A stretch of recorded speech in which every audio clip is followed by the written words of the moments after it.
L'Église est par définition pour,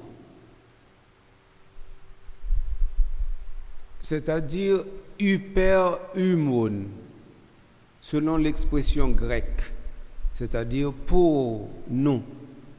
Si l'Église est pour nous, ça veut dire l'Église n'est Église que quand elle est pour nous. Et donc de ce point de vue, l'Église ne peut pas avoir d'autre identité que d'être disponible et servante. En ce sens, le père Yves Congar, ou encore le cardinal Yves Congar, avait raison d'écrire un petit livre intéressant intitulé « Pour une Église servante et pauvre ».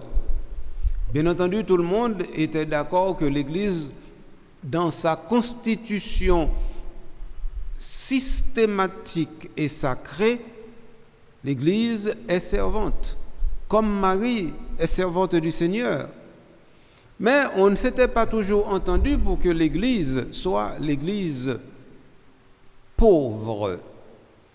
Il a fallu d'abord la théologie de la libération pour venir promouvoir la question de la pauvreté évangélique, c'est-à-dire faire un lien entre ce qui est dans la spiritualité et ce qui est à l'intérieur de la théologie et donc de la pratique institutionnelle qui est d'une certaine manière dans les sociétés une praxis. Et ensuite, le pontificat du pape François est venu nous rappeler que l'Église ne doit pas être au service des pauvres. L'Église doit être elle-même pauvre.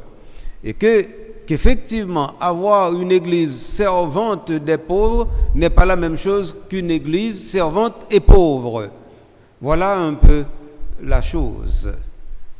Amis, mes frères, auditeurs, auditrices, bonjour, bonsoir. Monseigneur Patrick Harris ensemble avec nous aujourd'hui pour émission Le chemin synodal. Le chemin synodal est une émission sur la pratique ecclésiologique de l'Église à l'ère du synode. Voilà ce que c'est que le chemin synodal. Et tout effort qu'on a fait, c'est pour arriver à comprendre davantage comment nous-mêmes, peuple bon Dieu, nous c'est peuple bon Dieu, et nous c'est l'Église c'est nous, et comment tout nous devons comporter nous, Jean l'Église lui-même lié.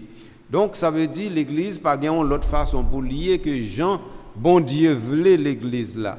Et comment bon Dieu voulait l'Église là? Servante et pauvre. Nous, en dans l'émission aujourd'hui, nous allons regarder un bagage important. Dans la troisième partie, en document final synode 2021-2024 là, nous finissons regarder l'identité de la synodalité déjà comme première partie.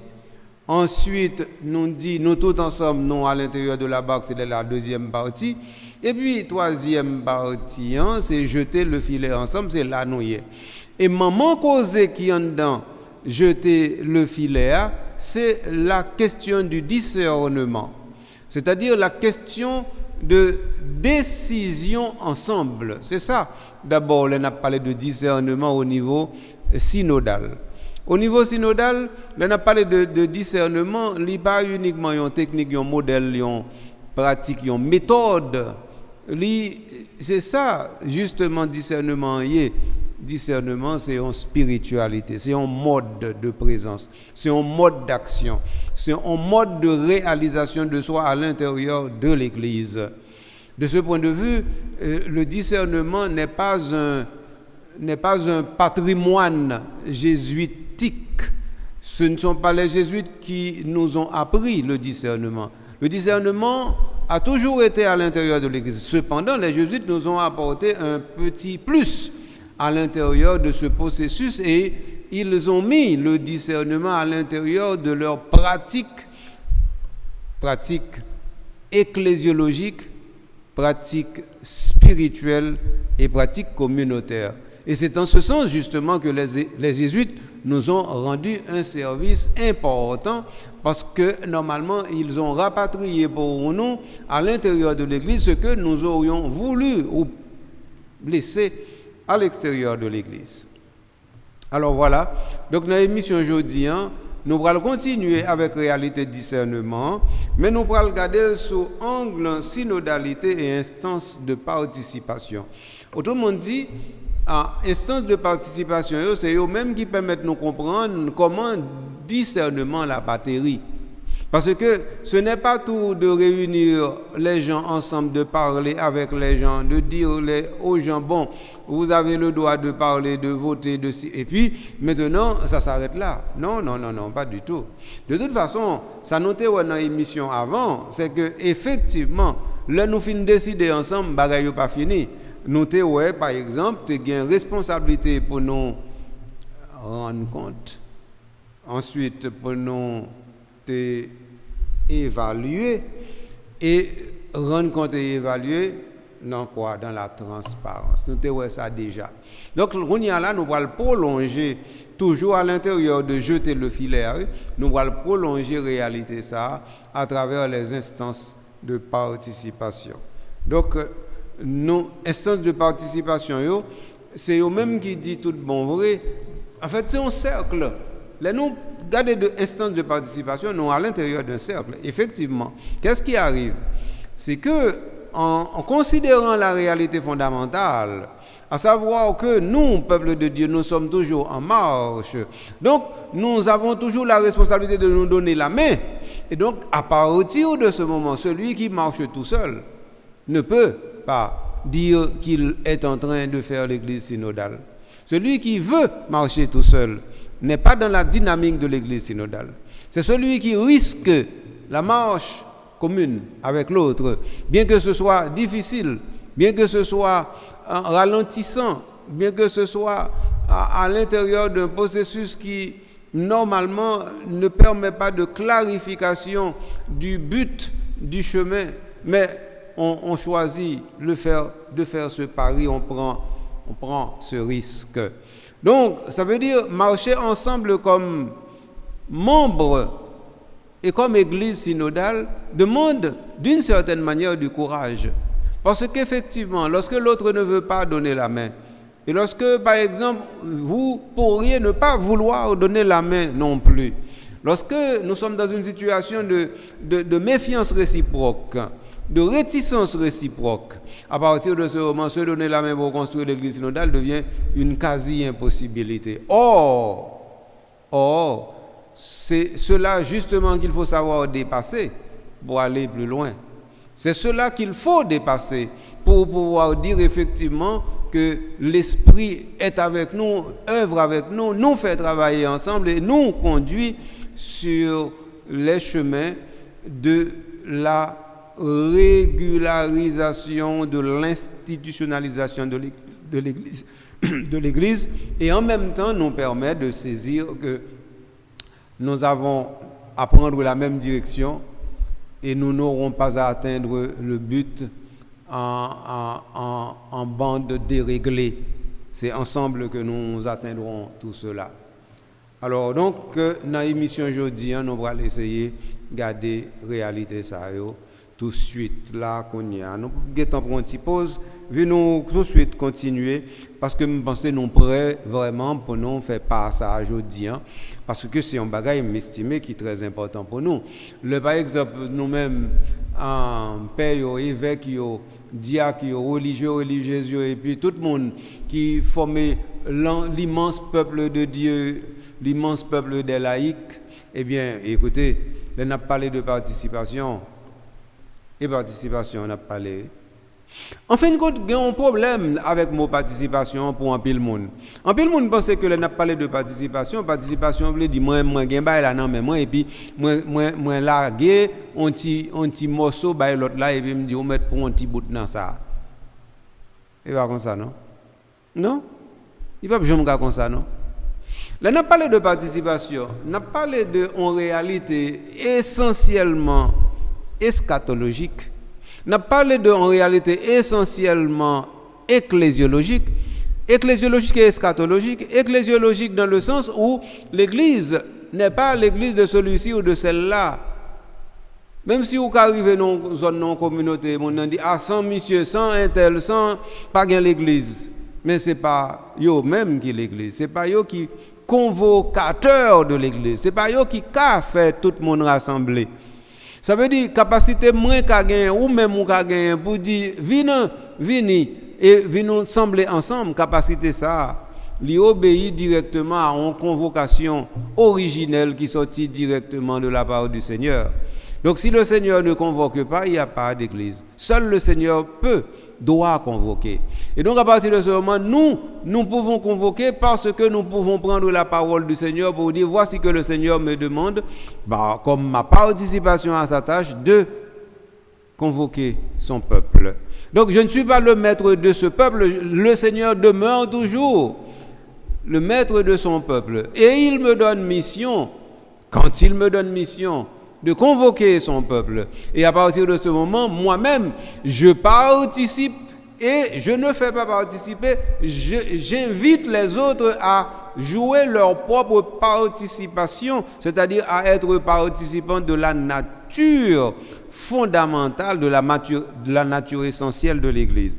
J'invite les autres à le faire de la même manière que j'ai été invité à le faire. Peut-être c'est ma chance d'avoir eu la possibilité d'inviter les autres à le faire. Donc ça veut dire qu'on a parlé de participation, moi je dis c'est un bagage essentiellement ecclésiologique, parce que l'Église, c'est l'Église de Jésus-Christ, et Jésus-Christ convoque son peuple et maintenant demande à chacun de venir collaborer avec lui. Donc tous les collaborateurs, tous les participants sont des participants qui le font à cause, et pas à cause non, qui le font directement sur demande de Jésus le Christ. Donc ça veut dire, on participer dans l'activité de l'Église, quel que soit à titre de participer, tout le monde est participant. Donc ça veut dire que le pape est un participant, pas au même titre que moi. L'évêque est un participant, pas au même titre que moi. Le prêtre est un participant, pas au même titre que toi. Donc ça veut dire, mais tout le monde est participant. Parce que la chose est pas la chose. Parce que pour l'autre monde qui vient participer dans le sens que ou bali participer, faut que l'autre là lui-même bagaille là est pour lier et puis qu'on y a on dit bon, besoin dans bagaille là vinn bon mon coup de main, mais le pas pour l'église a pas pour non. Non, quelle que soit place qu'on occupe dans hiérarchie l'église là, l'église n'a pas pour. Même si par exemple ou un évêque là qui marié avec l'église là pas pour.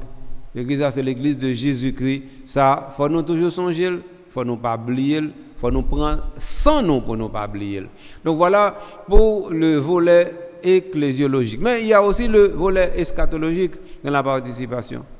La participation au niveau ecclésiologique nous invite directement à cheminer jusque vers la participation pleine et entière de la récapitulation. C'est-à-dire quand tous nous serons en Christ et Christ lui-même, il remettra tout à Dieu.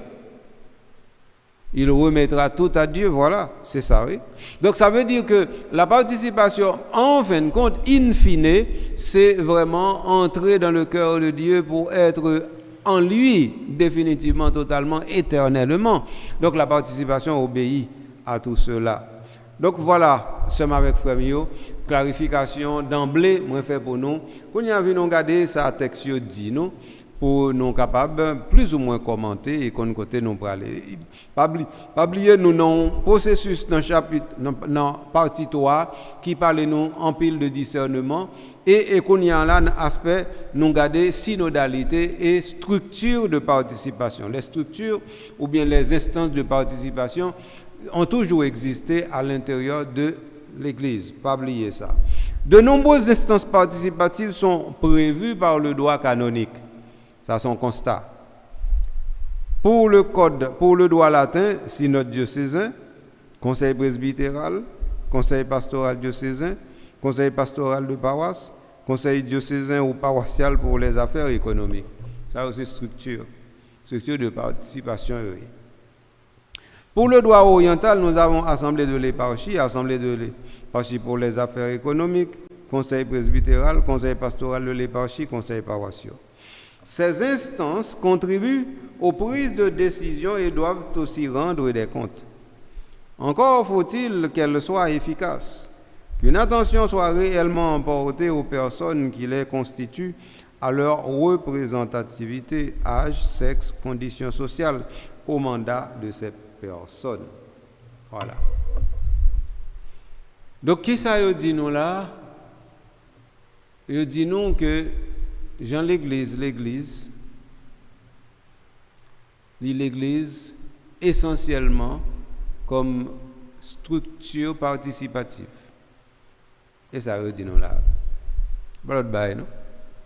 Donc, l'Église paraît l'Église Jean le non? L'Église, Jean bon Dieu voulait, l'Église liée à l'Église.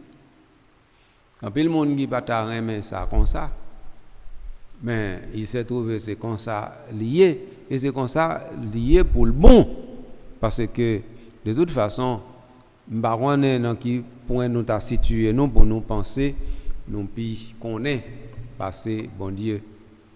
Et de ce point de vue, on connaît qu'en Haïti, nous avons une difficulté ça. En Haïti, nous toujours qu'à imaginer nous que nous avons fait bagaille en l'autre Jean yo hier. Jean yo doué hier, nous toujours penser nous avons fait autrement. Pour quelle raison, moi je ne sais pas. Mais toujours est-il que nous-mêmes Haïtiens, en général, nous pensons que Jean le bon, c'est pas Jean ça la bon pour nous. Autrement dit, ça qui est bon pour tout le monde, nous-mêmes, nous pensons qu'il n'est pas doué bon pour nous, même gens. Nous devons faire l'autre gens pour le bon pour nous. Nous faisons ça dans le niveau de l'Église, dans le niveau politique, dans le niveau société, dans le niveau financier, dans le niveau économique. Nous faisons de toute façon. De telle sorte que nous venons tourner, dans mauvais mot, nous venons tourner presque en maladie. Nous venons donner presque une maladie pour la société internationale, pour le concert des nations internationales, tellement nous voulons faire bagaille à notre manière. Eh bien, l'Église catholique dit il n'y a pas une manière haïtienne d'être Église catholique. Non, ça n'existe point. Il n'y a pas une manière haïtienne d'être Église catholique. L'Église catholique est l'Église catholique partout. Et dans n'importe quel pays, elle doit être justement catholique. Maintenant, cette catholicité est formée de la richesse des unes et des autres églises. Et donc, ça veut dire que notre responsabilité, c'est d'être si catholique que nous pouvons partager et apporter la richesse que nous sommes aux autres. Et à partir de ce moment, la pleine catholicité rayonne effectivement. Et qu'on s'allie. Donc ça veut dire nous pas gon gens pour nous tordre des bagages là et puis pour nous faire le couper et puis qu'on y a pour le tourner on bagaille haïtiennement non et pas ça. Nous pas pour nous faire l'église haïtienne. Non, pas dans l'église l'église haïtienne. Il y a l'église de Jésus-Christ qui est en Haïti. Il y a l'église de Dieu qui est en Haïti. Voilà la chose. Donc si l'église de Dieu n'est pas en Haïti, c'est-à-dire elle n'est pas l'église de Dieu en Haïti. Donc ça veut dire s'il y a une église haïtienne, là nous tombons dans le gallicanisme. Et ce gallicanisme a été condamné et dans l'église, c'est-à-dire au Moyen-Âge et aussi dans les époques de la modernité.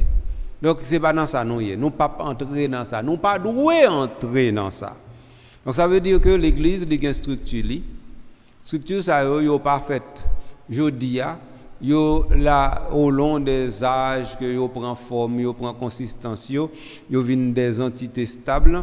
Donc l'église commence l'église institutionnelle depuis vraiment la fin du 1er siècle, c'est-à-dire avec la mort des apôtres et surtout avec les structures organisationnelles que Paul a mises en place un peu partout où il a fondé des communautés. C'est comme ça. Ensuite, cette église s'est réorientée dans son organisation à partir du 4e siècle avec, bien entendu, l'édit de Milan. Et depuis, l'église continue sa structuration afin d'entrer dans le jeu de la réalité pour jouer avec la réalité jusqu'à ce que cette réalité soit incurvée dans le sens du Christ. Alors maintenant, structure ça qui existait depuis un bon temps, qui ça nous va le faire avec eux, qui ça nous va le dire avec eux. Yo dit nous c'est des instances de participation. Donc ça veut dire qu'on y a là est-ce que nous avons quitté aux gens hier? Nous déjà ouais ça déjà nous pas quitter aux gens hier.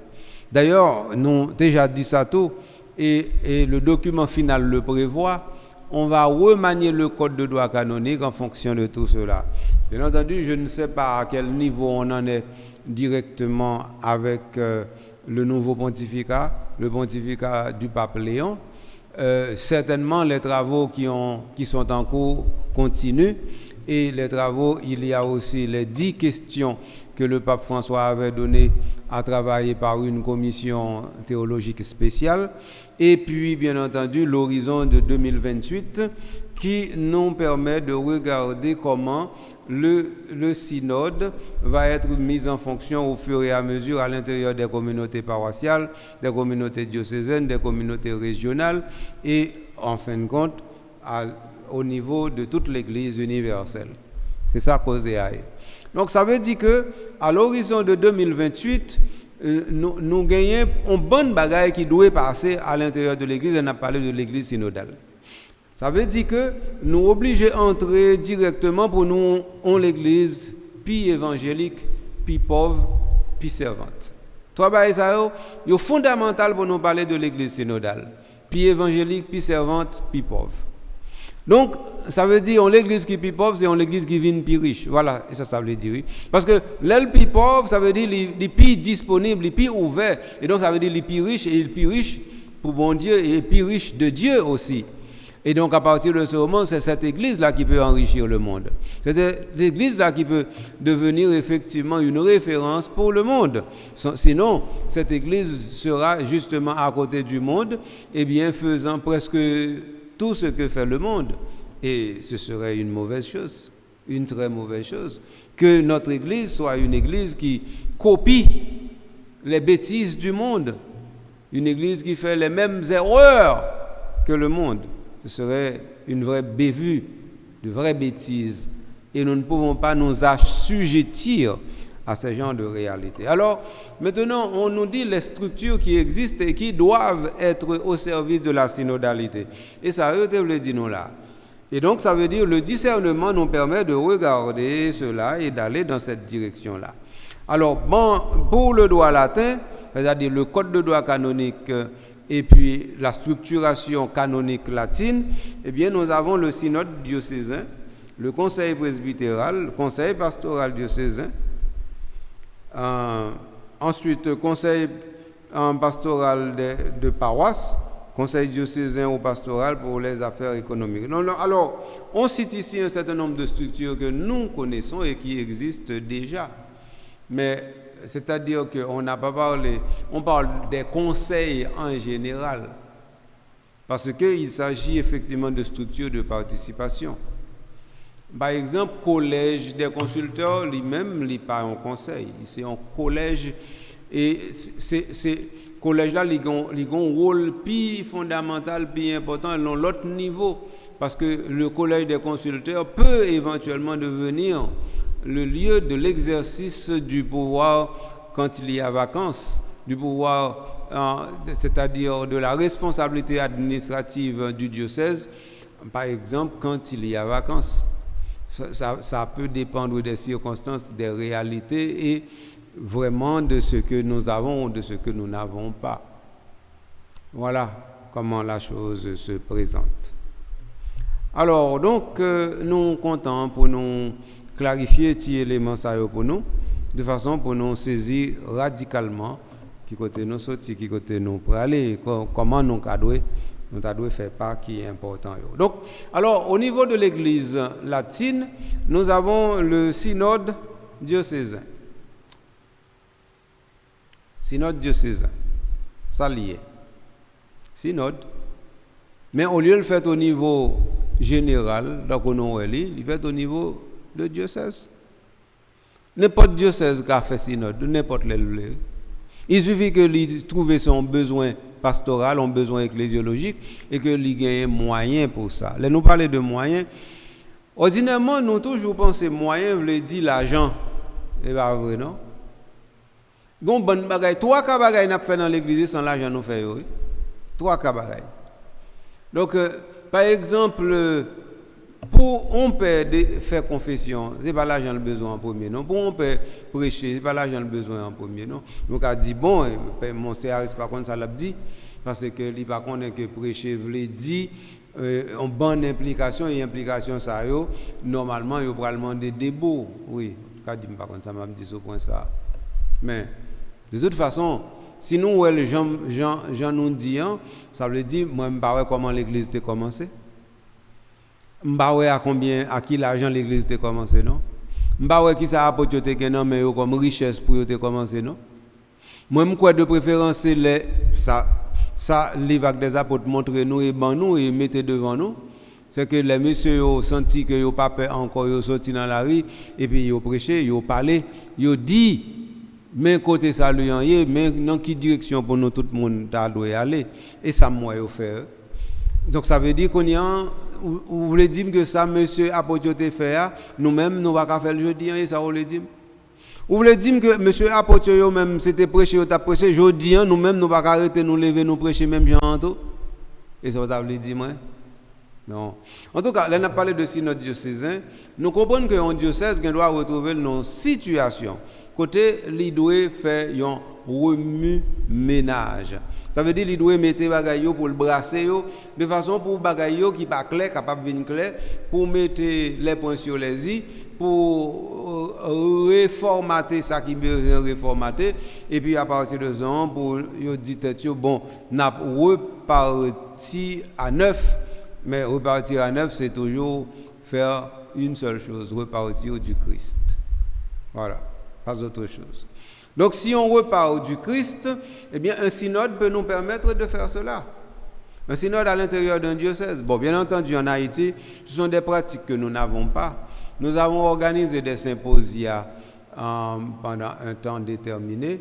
Ces choses-là ont mobilisé l'Église dans les années 80 et cela a été très très bénéfique pour l'Église. Et l'Église avait compris une sorte de dynamique de participation et d'organisation. Et l'Église avait aussi compris quelle force elle représentait parce qu'elle est unie, elle est seule, ensemble, avec elle-même et avec son Seigneur. Donc une Église qui est unie autour de son Seigneur, une Église où les pasteurs sont ensemble pour dire « nous sommes au service du peuple de Dieu », une Église comme ça est une Église qui prend... et qui entre dans la définition de sa fidélité. Et ça, oui.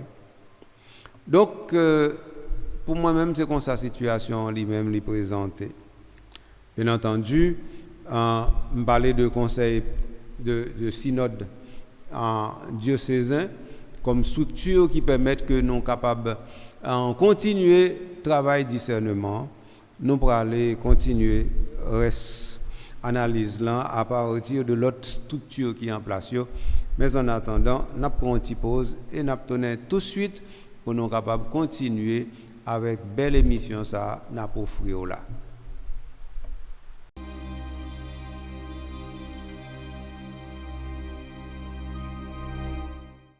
Amis, sommes frères moi après pause là nous tournons nous finissons garder ensemble la partie 3 du document final qui a pour titre, c'est-à-dire la partie 3, jeter les filets. Qu'on y a là, nous allons regarder partie 4 là, une prise abondante, la conversion des liens.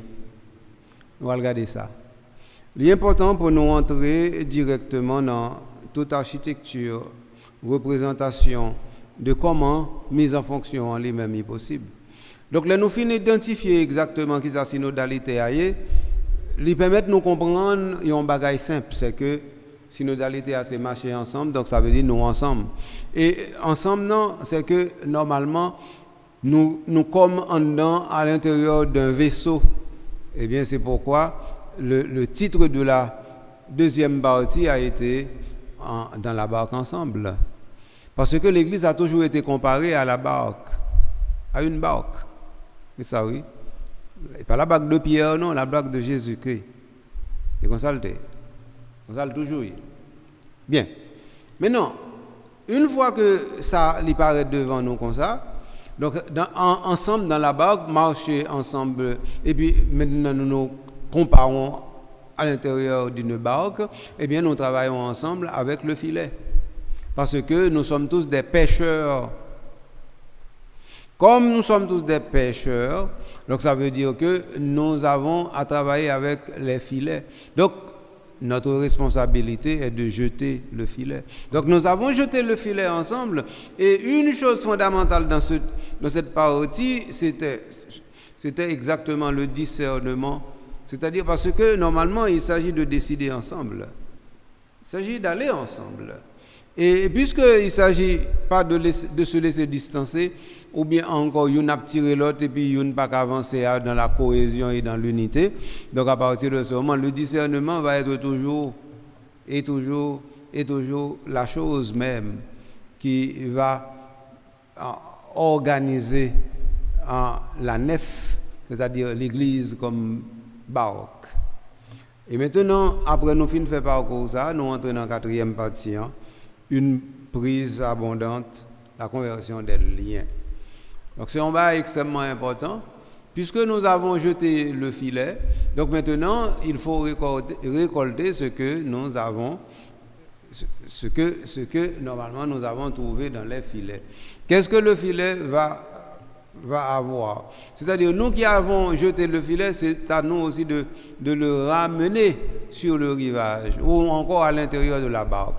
Alors le filet à l'intérieur de la barque, eh bien maintenant la barque va être traînée à l'extérieur, c'est-à-dire sur le rivage, parce que c'est là justement que nous pouvons constater si la prise est abondante et quelle qualité de prise nous avons faite.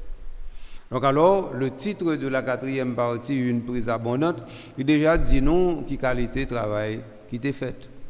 C'est-à-dire, nous n'avons pas travaillé en vain. Donc, c'est ça qui dit là en premier. Maintenant, venons à regarder. Fermement enracinés mes pèlerins. Pour avancer, les chrétiens doivent être enracinés dans leur tradition locale, mais ouverts à la rencontre. L'action pastorale ne peut pas être limitée à la rencontre de ceux qui pensent comme nous. Le lieu d'enracinement ne peut plus être conçu de manière purement géographique, mais tenir compte des réseaux de relations et de culture qui marquent effectivement la réalité territoriale d'aujourd'hui. La majorité des personnes dans le monde vivent dans les villes, surtout dans de grandes villes sans référence à une histoire ou une identité précise.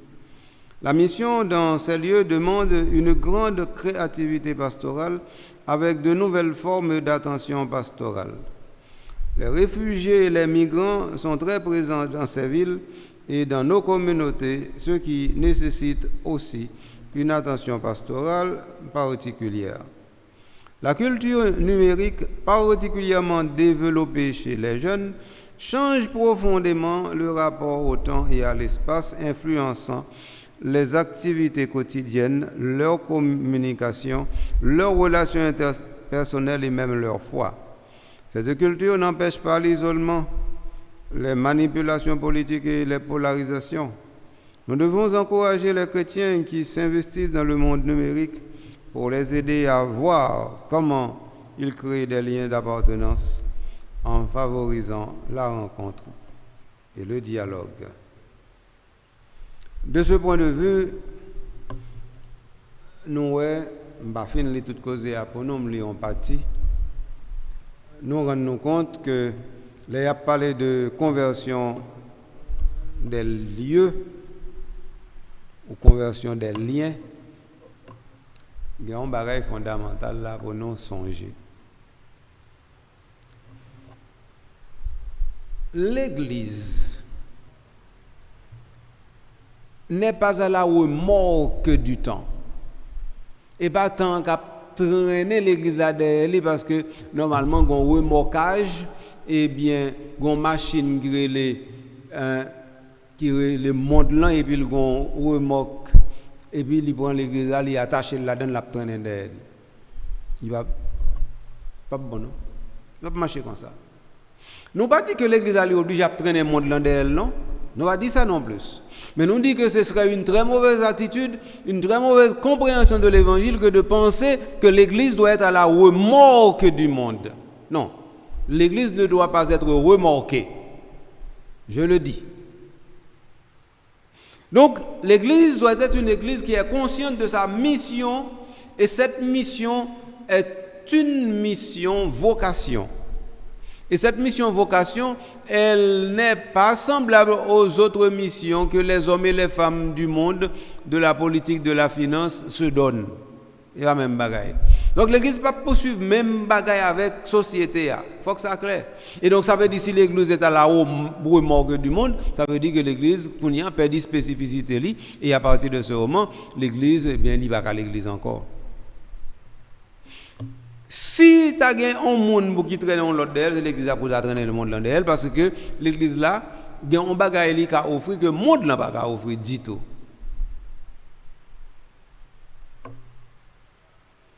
Comme ça, moi je crois que c'est important pour nous réfléchir sur la réalité.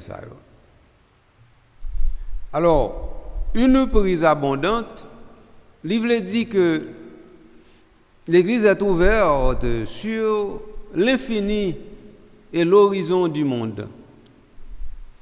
Et dans cet horizon, l'Église met l'infini de Dieu.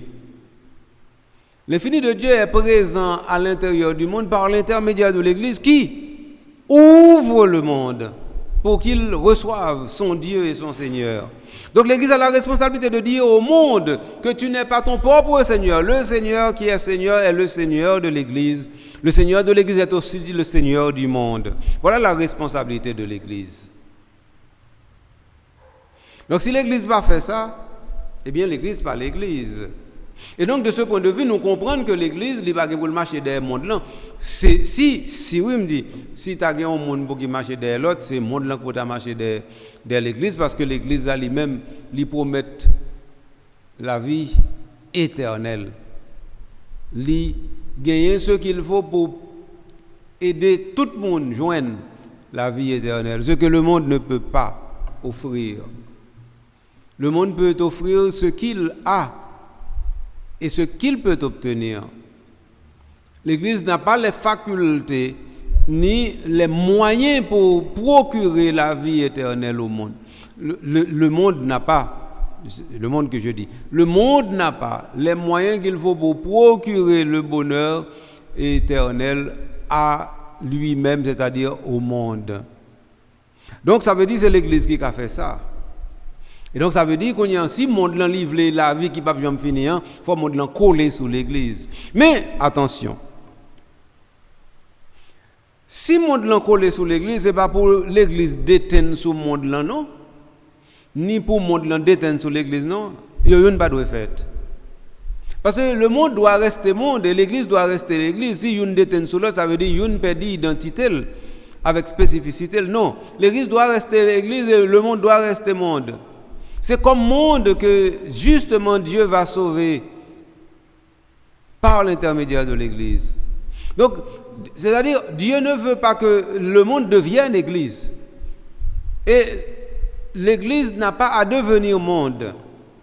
Dieu veut justement que le monde demeure monde, mais que le monde soit ouvert sur son infini, qui est l'infini de Dieu, et à partir de ce moment que le monde soit réceptif au fait que normalement, il doit recevoir ce qu'il n'a pas, et ce qu'il n'a pas, il peut le recevoir de l'Église. Voilà. C'est comme ça qu'on s'est abattu. Donc l'Église a une responsabilité, c'est pour l'ouvrir le monde là, pour le monde là lui-même, l'y accepter même. Accepter qu'effectivement, s'il veut aller vers sa finalité ultime, il est obligé d'écouter l'Église, écouter bon Dieu. Donc alors maintenant, la prise abondante serait justement que l'Église arrive à convaincre le monde. Toutes les situations du monde, toutes les réalités du monde, tous les pays du monde, toutes les institutions du monde, tous les peuples du monde, que l'Église arrive à les convaincre que la bonne direction, c'est de suivre notre Seigneur Jésus-Christ. Je n'ose parler des religions, chrétiennes ou non chrétiennes, monothéistes ou non. Je n'ose. Donc, Mais comment bagaille la présenter? Attendez, amis mieux sommes avec frère mieux. Nous en état pour nous dire tête nous que dans bac là nous y ensemble nous jeter filet les nous ramener filet à venir joindre nous faut nous découvrir qui ça filet a gain la donne qui ça filet a doit gain la donne moi dis nous encore ce sont toutes les réalités du monde qui sont convertibles pour Dieu. Toute bagaille doit être convertible pour Dieu. Autrement dit, l'Église doit avoir la capacité de pouvoir parler à toute réalité et pour dire à toute réalité, à toute chair, à toute société, à n'importe quel peuple, que Dieu seul est l'unique Seigneur qui donne le salut. Et à partir de ce moment, si un peuple veut le salut, il n'a qu'une seule chose à faire, c'est de s'ouvrir à l'infini de Dieu par l'intermédiaire de l'Église. Et l'Église est là. L'Église n'est pas là pour dire que sans moi vous ne pouvez rien faire. Non, c'est le Christ Jésus qui peut dire ça. Sans moi vous ne pouvez rien faire. Dieu peut susciter des pierres que voici des enfants à Abraham. Nous le savons, c'est dit dans l'Évangile. Oui. Mais alors, chapitre 3, si je ne m'abuse, de l'Évangile de Saint Matthieu. Mais alors, de quoi s'agit-il? Eh bien, il s'agit pour l'Église d'être obéissante et servante, c'est-à-dire de pouvoir faire exactement ce que son Seigneur lui demande. Son Seigneur ne lui demande pas de contraindre, de faire en sorte que c'est elle qui prend la place de son Dieu et de son Seigneur. Non, cela ne lui est pas demandé. Ce qui lui est demandé, c'est tout simplement de pouvoir servir de porte-parole de Dieu pour parler et faire savoir au monde que Dieu seul donne le salut. Donc alors l'abondance de la prise doit être dans la disponibilité de l'Église à donner la parole à temps et à contre-temps et de n'importe quelle façon avec toutes les richesses et les ressources de l'art pour le faire. Autrement dit, l'Église doit utiliser une communication éloquente, mais une communication efficace pour lui parler au monde, de sorte que le monde puisse écouter l'Église parlant. Et l'Église parlant est une Église qui est porte-parole. Voilà comment la chose se présente, mes chers amis. Ça nous doit mettre en tête nous encore, c'est que nous devons avancer, et pour avancer, il faut être enraciné. Ah, bon. Bon monde qui ne doit pas comprendre cause de ça. Parce que avancer veut dire justement ne pas être enraciné. Marcher veut dire justement ne pas être planté. La plante ne marche pas parce qu'elle est figée. Eh bien, qui te dit la plante ne marche pas? Et c'est racines qui marchent. Et qui va chercher au plus profond l'eau comme nourriture, au plus profond la sève de la terre comme nourriture. Mais laissons de côté la plante. Mais nous autres, justement, si nous sommes plantés sur nos deux pieds, c'est justement parce que nos deux pieds nous offrent la stabilité qu'il faut. Mais c'est cette stabilité même qui nous permet de lever le pied pour marcher. Alors voilà, si nous ne sommes pas capables d'être stables sur nos deux jambes, sur nos deux pieds, nous ne serons pas enracinés. Et si nous ne sommes pas enracinés, donc nous ne pouvons pas nous mouvoir en direction de la réalité. Nous ne pouvons pas.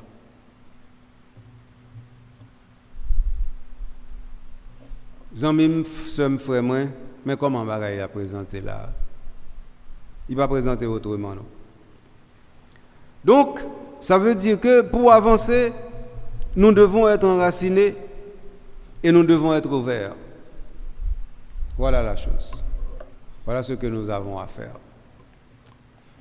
En tout cas, pour nous continuer à explorer cette quatrième partie, nous dit exactement qui action pastorale nous avons fait pour ne pas limiter nous directement à ceux qui sont comme nous, ceux qui sont comme nous, ceux qui pensent comme nous, ceux qui agissent comme nous, ceux qui sont semblables à nous. Pour nous quitter cause de ça, derrière, pour nous avancer. Et comme ça, nous ne faisons pas. Donc alors, nous allons camper là dans l'émission, de façon pour l'an prochain, nous sommes capables de retourner directement sur la réalité prise abondante là. Et puis pour nous voir exactement comment pour nous orienter l'action nous. Parce que ça est important. S'il n'est pas important, pas d'émission. Merci les amis, merci sœur, frère, moi est-ce que vous te suivez l'émission ça ensemble avec moi, vous te fait là avec moi et puis surtout vous te dites tout, eh bien vraiment l'église synodale là c'est à faire pas mener, c'est pour faire li, m'a faire avec l'autre et parce que me pas faire beaucoup de moi, me pas doit faire beaucoup de moi et surtout l'aime faire là l'autre c'est laisser moi gain joie, moi gain cœur content, moi gain toute béatitude moi. Ouais, dites tout ça parce que c'est vrai. Ensuite, Kounian là ou fait émission comme ça, ou même ou participer là dans Jean me dit, même si c'est pas que tu parlé, ou senti que ou même ou te retrouve dans l'émission et que même si c'est pas te parler, mais c'était voix qui te parlé dans voix pas, vous comprendre ça et vous fait ça et vous remet ça et vous d'accord avec ça. Vous n'y a ou cap partager émission ça avec l'autre parce que vous connaissez ces fruits travail ou lié tout. Merci pour ça. Merci d'être pour le partager. Et puis merci d'Esco dit calendrier, merci pour être lui-même toujours disponible pour lui permettre que l'émission ça sorti ici là dans le studio de production oratoire pour aller joindre nous de façon pour aider au marcher sur les chemins de l'éternité comme membre de l'église synodale. Moi-même, je suis là pour me dépoter l'émission ça pour et pour me servir justement dans l'église qui servante et pauvre. Mais pour aujourd'hui, même à tourner encore. On a continué toujours même exploration au niveau du chemin synodal et le ça nous pourra l'explorer beaucoup plus en profondeur quoi. Mais la quatrième partie du texte, à savoir une prise abondante, la conversion des liens. Bonjour, bonsoir, à la prochaine.